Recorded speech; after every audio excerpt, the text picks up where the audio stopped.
জনম গেছে স্থলে জলে নভতলে বনে উপবনে নদী নদে গিরি গুহা পারাবারে নিত্য জাগে সরস সঙ্গীত মধুরিমা নিত্য নৃত্য রস ভঙ্গিমা নব বসন্তে নব আনন্দ উৎসব নব অতি মঞ্জুল শুনি মঞ্জুল গুঞ্জন গুঞ্জে শুনি রে শুনি মর্মর পল্লব কুঞ্জে বিকুকুজন পুষ্প বনে বিজনে মৃদু বায়ু হিলোল বিলোল বিভোল বিশাল সরোবর মাঝে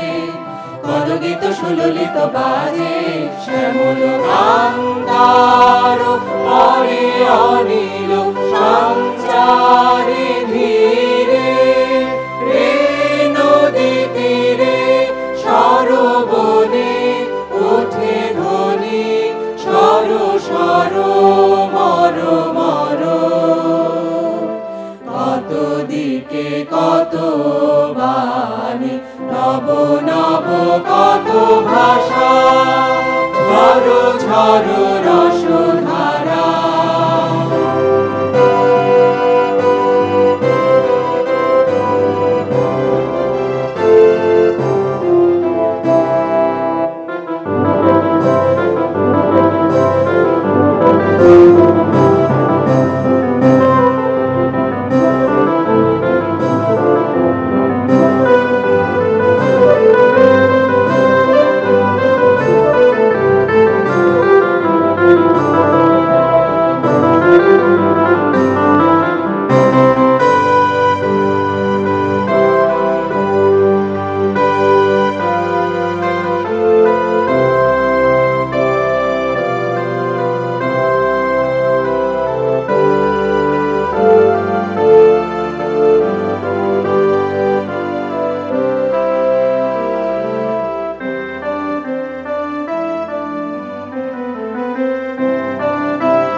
অতি গম্ভীর